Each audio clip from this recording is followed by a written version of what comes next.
Hi everybody and welcome to Phaseshift devlog number 6. This version focuses on the game mode Elimination as well as some community feedback, improvements and bugs and fixes and all sorts. So first off then, Elimination is a new game mode. The idea is that the last pilot in the race every X seconds gets destroyed. Very good if you're in last place because it's pretty tense and terrifying, to be honest. In traditional games you kind of get exploded, but in this one you get destroyed by a huge orbital strike death ray.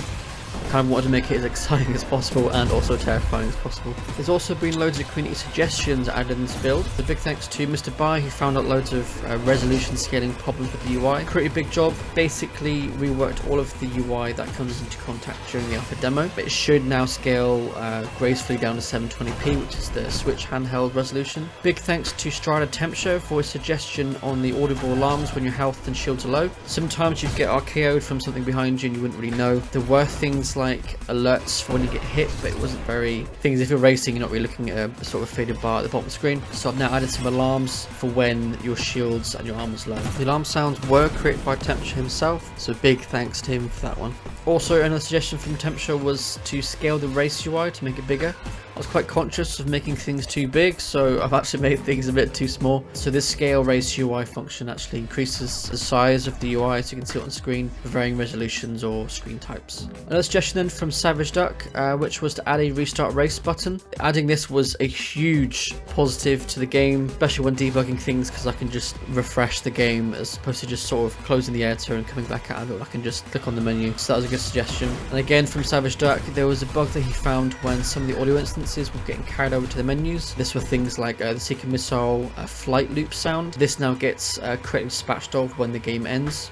And then lastly, a suggestion from Autodrome Esprit Racing and Long Trail Mats for ability UI improvements.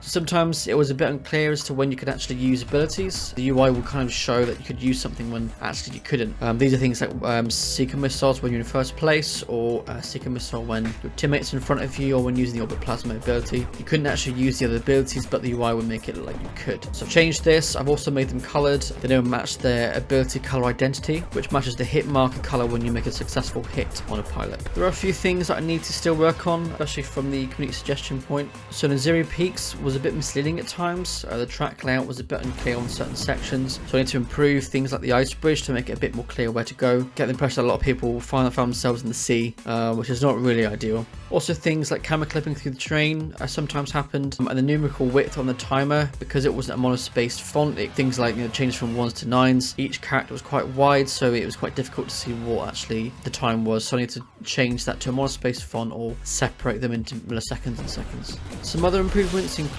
little bug fixes. So the drone turrets no longer target destroyed or eliminated pilots. So eliminated pilots, when they have been eliminated, they do persist on track, and sometimes the turrets would just fire on them, and that's not very helpful if you're the owner of the drone turret, as it would not shoot anybody. Another one was an ease of life really for myself. The cinematic cameras now automatically lock onto the camera target. Previously that target would have to then move through a certain trigger for the cameras to realign, but now the camera itself is linked to the target, so it just passes it through. So when you shift through targets, it'll lock on automatically. Also, the race position UI does reflect on who you're actually targeting, so it shows you a little icon to let you know that you are following that target. Temperatures also create some amazing soundtrack for the race portion of the game, so I've added that to the roster of other race soundtracks. I've created an audio manager that can play one of these soundtracks at random every single race. I think some of the suggestions and then updating the game from those suggestions have really improved it, especially things like the ability UI. It just makes it so much easier, more enjoyable to play. So what's next for Phaseshift version 0.1.58? Well, this version I'll be working on the seat track, so I've not really been very happy with the seat track since I made it. Doing lots of research into kind of cyberpunk styled cities, thought that the track layout was a bit lacking as well. So I'm going to make some huge changes to that track. I'm going to hopefully try and keep some of the assets. I'm not too happy with some of these skyscrapers in the distance, but I'll make those changes as and when. But the positive note is that the more I get involved with Blend, the more I kind of get a little bit better, hopefully. So I'll work on that a lot this version. I'm also going to try and introduce some changes to Naziri Peaks I just mentioned, as well as some additional fixes. I'd like to finish off the UI scaling for the rest of the UI of the game. That way it's all on the same level. as the previous resolution scale changes I've done. Considering the amount of time I have left at the end of it, I'm kind of envisioning this taking quite a while because it's quite a big update. But if I do have some time, I'd like to make some new wheels, try and make some proper kind of actual release ready wheels that I'm happy with.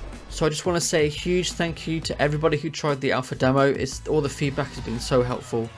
Trying to improve it, trying to get a bit of an idea on how people play the game. So as always, thanks for listening. This is Devlog 6. If you could hit like, subscribe on YouTube, that'll be super helpful for me. And I'll catch you in the next devlog.